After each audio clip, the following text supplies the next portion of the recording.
Bienvenue, merci d'être avec nous pour ce nouveau numéro de Reporter, le magazine de grands reportages de la rédaction de France 24.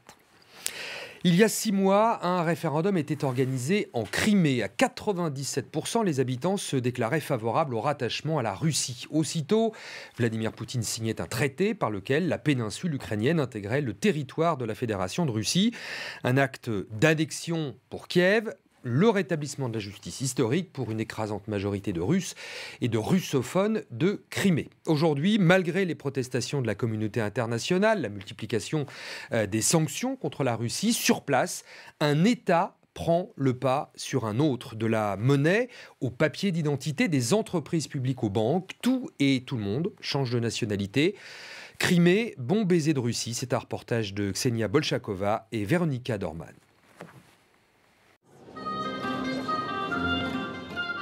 9 mai 2014, la Russie célèbre l'anniversaire de la victoire sur l'Allemagne nazie. En ce jour sacré pour les Russes, une grande parade est organisée à Sébastopol, une démonstration de force très symbolique, le premier déplacement de Vladimir Poutine en Crimée annexée. L'année 2014 entrera dans notre histoire comme l'année où les peuples vivant ici ont décidé avec fermeté de rejoindre la Russie. Ces 60 dernières années, la Crimée était rattachée à l'Ukraine. Au printemps dernier, avec la complicité de milices locales, les soldats russes prennent le contrôle de la péninsule. En mars, un référendum jugé illégal par la communauté internationale est organisé. La Crimée et le port de Sébastopol deviennent des entités de la Fédération de Russie.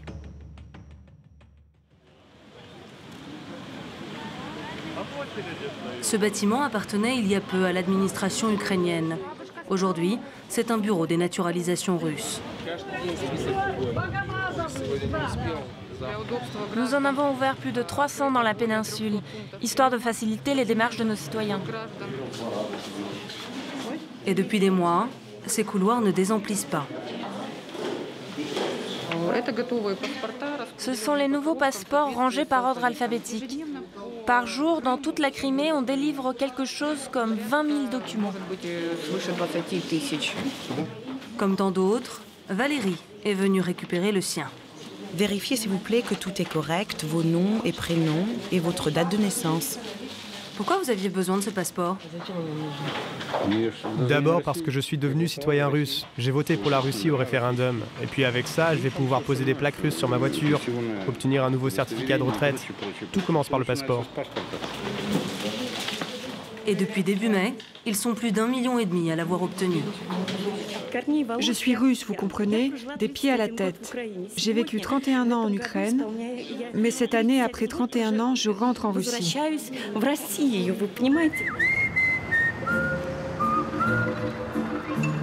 Un sentiment très répandu. Ici, on ne parle jamais d'annexion, mais bien de retour au port d'attache.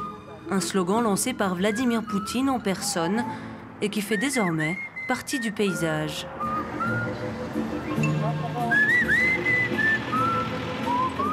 Quand Poutine a fait son grand discours ici, j'étais très émue parce qu'il a dit que nous, les Criméens, nous avons rappelé au reste de la Russie ce que c'était vraiment que d'être russe. Larissa est née ici. Et comme beaucoup, elle est heureuse de la nouvelle situation. Si avant, la politique l'intéressait très peu, aujourd'hui, elle est devenue une fervente patriote. Ces drapeaux ont envahi les étals après le référendum, quand les gens pouvaient librement dire « ça y est, on a gagné ». Et maintenant, c'est la marchandise la plus demandée. Larissa a déjà obtenu son passeport. Elle a troqué sa carte SIM ukrainienne pour un opérateur russe. Désormais, elle passe son temps à russifier tout le contenu de son portefeuille, y compris les cartes de fidélité.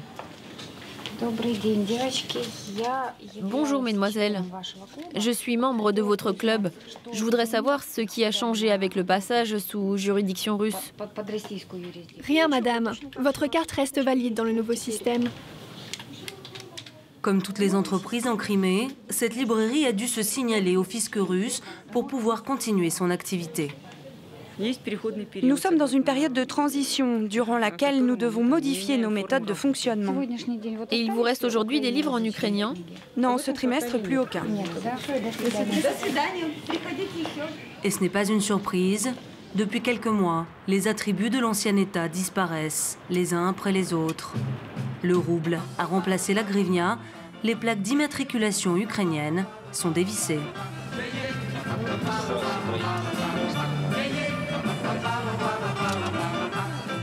La Crimée embrasse avec enthousiasme sa nouvelle nationalité. Ses 2 millions d'habitants vivent à l'heure de Moscou et le drapeau tricolore flotte partout. Le bâtiment du gouvernement arbore lui aussi les couleurs russes et à l'intérieur, l'aigle bicéphale a délogé le trident ukrainien. C'est ici que nous retrouvons Sergueï Aksionov, hier leader sécessionniste, aujourd'hui gouverneur de la péninsule. Permettez-moi de vous remettre ce document qui confirme l'enregistrement du cabinet des ministres de la République de Crimée auprès du fisc russe. Merci beaucoup. Sans ce bout de papier, nous n'étions pas légitimes. Maintenant, tout est en ordre. Si le fisc nous reconnaît, alors tout va bien. Bien sûr que c'est un document important. C'est comme un certificat de naissance. Aujourd'hui, grâce à cette formalité, le cabinet des ministres de Crimée est officiellement né. Et des heureux événements de ce type, il y en a tous les jours. En cette période de transition, Aksionov enchaîne les réunions. Il signe des centaines d'actes et de documents. Retraite, budget public, code pénal, tout est russifié, comme pour entériner le rattachement, le rendre irréversible, incontestable.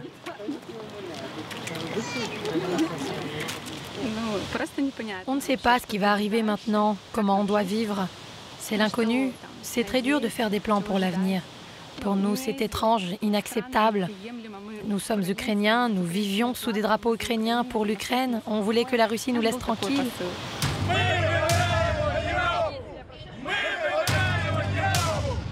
Ces militants se sont rencontrés l'hiver dernier, lors des manifestations contre l'annexion de la péninsule. Aujourd'hui, ils ne peuvent plus manifester. La loi russe limite le droit au rassemblement pour ceux qui ne défendent pas la ligne officielle.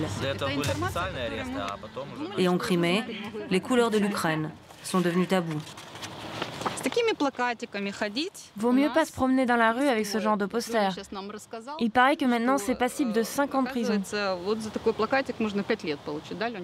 Car pour la justice russe, dire que la Crimée est ukrainienne équivaut à un appel au séparatisme. Quelques militants, parmi les plus actifs, ont déjà été arrêtés. Bien sûr qu'on a un peu peur, mais on ne peut pas non plus tous partir, quelqu'un doit bien rester. On sent une pression psychologique. Cette exacerbation du chauvinisme et de l'intolérance, ce n'est pas normal. On n'a jamais eu ça avant ici, en Crimée. Il y a une vague de haine contre les Ukrainiens. Moi, un type m'a déjà dit « Quand est-ce que vous allez tous crever ?» Et ils partagent ce sentiment d'être devenus des étrangers dans leur propre pays. Nous nous rendons à Bakhchisarai, le bastion des Tatars de Crimée. Eux aussi sont inquiets du retour dans le giron de Moscou. Vous savez, depuis 300 ans, toute l'histoire des relations entre les Tatars de Crimée et l'Empire russe, puis l'Union soviétique, n'est qu'une expérience historique négative. Et quand on a vu débarquer des soldats russes armés, nous, on a tous été choqués. On avait l'impression que 1944 se répétait. 1944, c'est l'année où Staline décide de déporter tous les Tatars de Crimée, les accusant d'avoir collaboré avec les nazis.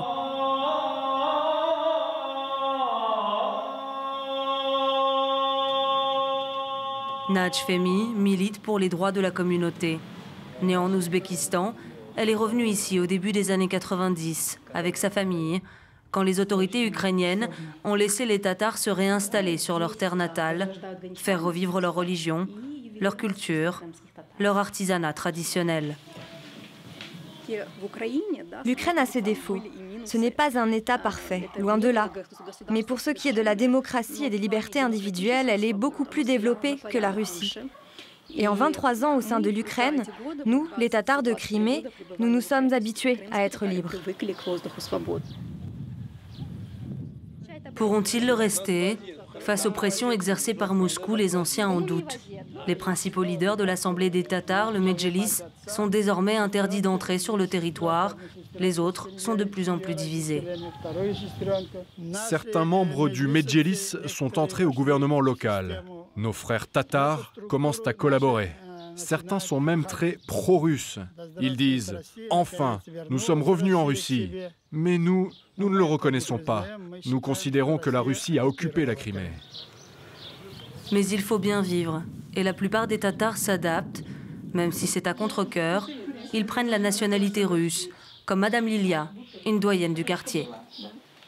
Nous avons déjà vécu sous gouvernance russe. C'était l'URSS. Moi, je suis née en Union soviétique. Nous sommes habitués à cette vie-là. On aime l'Ukraine, mais la Russie, c'est pas si mal non plus. Les retraites, grâce à Dieu, on les reçoit comme avant. L'État ne nous a pas abandonnés, on ne se sent pas exclus. Elle touche 8 000 roubles par mois, près de 160 €. C'est 2 fois plus que ce qu'elle recevait de l'État ukrainien. Mais les prix, eux aussi, ont augmenté. Électricité, eau potable, produits alimentaires, l'essentiel provenait d'Ukraine. Les faire venir de Russie, qui n'a pas de lien terrestre avec la péninsule, coûte beaucoup plus cher. Et même les plus enthousiastes, comme Larissa, reconnaissent que la transition n'est pas facile. L'agence de publicité pour laquelle elle travaille a été touchée de plein fouet. Du point de vue du business, c'est très compliqué. Je dirais même que le résultat est à pleurer, car tous les liens avec l'Ukraine sont rompus. Nos clients ukrainiens ne font plus appel à nous, de même pour les fournisseurs. Quant aux Russes, ils arrivent, mais très lentement sur notre marché. Pour Larissa et son mari Gennady, cette période de transition est un mal nécessaire. Ce qui importe, c'est que la Crimée ait fait son propre choix. Je vais vous montrer quelques photos. On appelle ça le printemps de Crimée. Toute la période avant et après le référendum.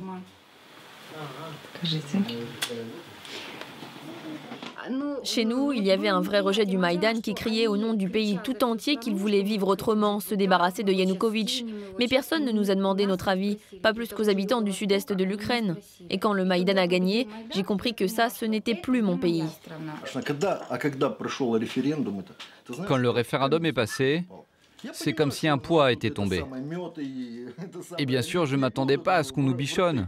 Mais au moins maintenant, nous avons un but dans la vie, un avenir. Mais quel est cet avenir qui les attend? Coupés géographiquement de la Russie, politiquement de l'Ukraine, la Crimée est prise entre deux eaux. Elle est considérée comme un territoire occupé par la communauté internationale et en voyant sa riviera délaissée, ses plages vides, on ne peut s'empêcher de penser que la période de transition est partie pour durer. Et en duplex avec nous de Moscou, Ksenia Bolchakova, notre correspondante. Bonjour Ksenia. Alors cette russification à marche forcée de la Crimée ne semble rencontrer aucun obstacle. Eh bien, il n'y a quasiment, Antoine, aucun obstacle à cette russification, puisqu'il faut le dire quand même, une large majorité de la population de la péninsule est acquise à la cause russe. Il y a quelques voix discordantes, des gens qui ne voient pas ce retour dans le giron russe d'un très bon œil. Ce sont essentiellement les Tatars de Crimée. Ils représentent 12% de la population et eux, eh bien, ont très peur de revenir à une époque de répression, celle qu'ils avaient connue sous l'Union soviétique. Quant aux militants pro-Kiev, il y en a encore en Crimée, on en a rencontré quelques-uns, vous l'avez vu dans le sujet, mais ils sont vraiment peu nombreux et ceux qui étaient les plus actifs, les militants qui dirigeaient notamment des ONG de défense des droits de l'homme, eh bien ceux-là sont tout simplement partis de Crimée. Ils ont installé leur bureau à Kiev et on estime aujourd'hui à 20 000 le nombre de militants pro-Kiev qui auraient quitté la péninsule. 20 000, ça reste quand même relativement peu. Il faut savoir qu'il y a 2 millions d'habitants en Crimée, donc la proportion reste reste assez mince et globalement l'impression qui domine quand on est en Crimée, quand on se rend dans toutes les villes, que ce soit à Sébastopol, à Yalta ou plus au nord, eh bien cette impression d'une euphorie pro-russe. Peut-être cette population va-t-elle se réveiller comme après une grande fête avec une terrible gueule de bois, mais pour l'instant on n'en est pas encore là et beaucoup d'habitants comptent sur la réalisation des promesses du Kremlin qui sont, on le sait, extrêmement nombreuses. Alors en tout cas ce qui marche et semble-t-il assez facilement, cette intégration de la Crimée en Russie, peut-il être transposé avec l'est de l'Ukraine? On pense notamment à cette région de Donetsk où il y a eu des combats, où on est aujourd'hui dans un cessez-le-feu fragile. La comparaison est extrêmement tentante entre les deux scénarios, mais il faut quand même dire qu'en Crimée, il n'y a pas eu de guerre, il n'y a pas eu 3000 victimes civiles, il n'y a pas eu en somme une seule goutte versée pour cette annexion, alors que dans les régions de l'Est ukrainien, comme la région de Lugansk ou Donetsk, eh bien, ce sont des soldats qui se battent contre une armée, l'armée ukrainienne, et il y a une présence de soldats russes, il y a du matériel militaire russe, mais le but semble être différent pour le Kremlin. On sait que Vladimir Poutine voulait, avec l'annexion de la Crimée, éviter que l'OTAN ne se rapproche de ses frontières, l'OTAN qui s'intéressait à cette base navale à Sébastopol. Vladimir Poutine l'a dit ouvertement, il voulait à tout prix éviter que Sébastopol tombe dans le giron de l'Alliance Atlantique, alors que dans le cas de l'Est ukrainien, on a plus l'impression qu'il s'agit de déstabiliser complètement la situation, mais pas d'annexer ces régions. Ces régions seraient un lourd fardeau pour la Russie. Il s'agit donc de les déstabiliser pour empêcher l'Ukraine, en somme, de rentrer dans une certaine stabilité économique, de signer, même s'il a déjà été signé cet accord avec l'UE, mais de le mettre à exécution, de déstabiliser en fait cette situation comme une sorte de vengeance de la part de Vladimir Poutine, très fâché que Kiev ait plutôt choisi la voie de l'intégration européenne et non pas la voie de l'union douanière que le chef du Kremlin voulait tant mettre en place, et ce depuis des années. Ksenia Bolchakova, correspondante de France 24 à Moscou. Merci Ksenia, merci à vous d'avoir suivi cette émission. On se retrouve la semaine prochaine pour un nouveau numéro de Reporter sur France 24.